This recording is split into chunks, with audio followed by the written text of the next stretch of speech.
Welcome back to CF Clips. This is the Smith Wesson SD9. It's a 9mm pistol at an affordable price point that may need to be on your shortlist. So without further ado, let's talk about what we have here. So Smith & Wesson, originating from Massachusetts, of course, is an American icon when it comes to firearms. They're synonymous with quality, innovation, and good old-fashioned American ingenuity.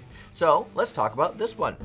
Right up front here, we have a single white dot front post with a 2-dot rear sight. These sights are pretty nice because they do kind of concave in a little bit, which makes it really easy to find your target downrange. You also are going to get very deep and large front slide serrations, as well as even more deep and large rear slide serrations as well. There is a chamber indicator, so you can see when there is a bullet in there. There's literally a hole right on top there, so you can see when there is a bullet in the chamber and when there is not. Of course, you can see here that there's not. Just to prove it, there's nothing there. Something interesting, the base plate or the back plate on the slide here has a little bit of a texturing on the back here, which is kind of interesting, kind of like that gravelly, rocky texture that most grips have, except for it's very not aggressive. I would say it's extremely mild, aggressively textured on the back, but it is kind of an interesting point to the pistol. As we head down to the polymer portion of the pistol, one nice thing that they have added here is a nice aggressive texturing right where your index finger is going to go,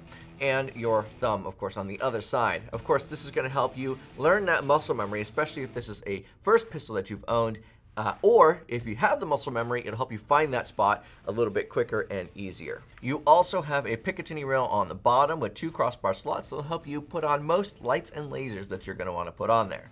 Down to the trigger guard itself, we do have a little bit of a squarish and then ovalish shaped trigger guard with that classic Smith & Wesson trigger that kind of hinges right there. So as you can see, it is clear there's no rounds in the chamber. Let's talk about that trigger. Again, you do that trigger pull. That first portion is that bottom of the trigger moving and hinging, which is kind of interesting. And then you get to a nice wall, so very easy to stage, with a little bit of a pull through to that brake. So let me show you that again. The reset, a little bit of movement, good amount of movement, reset, there you go. And then you pull, I'm on the wall, you can hear it right there, and then you pull past that wall, through the wall, to get that brake.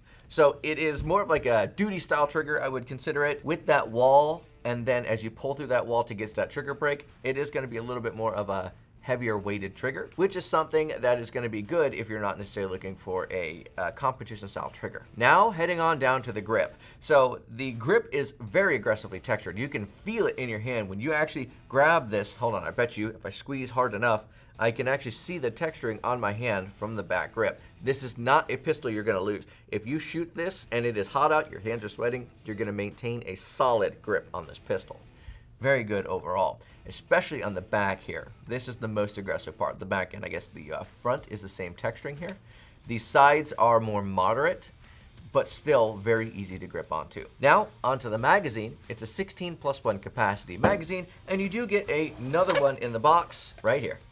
That is nice. You don't have to go spend money on it. They are metal mags, 16 round, 9mm, of course. In review, you have a 9mm pistol with a 4-inch barrel. It's going to strike a really nice balance between concealability and accuracy.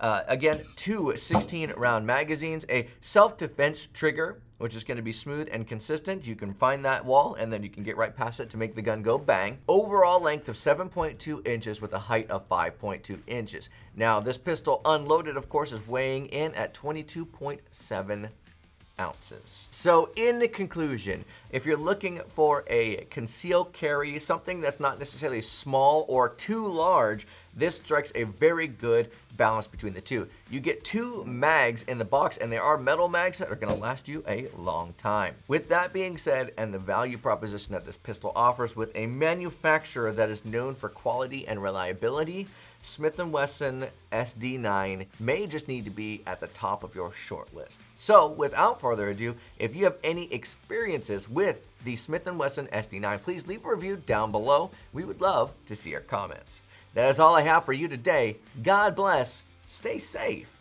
It is time to end.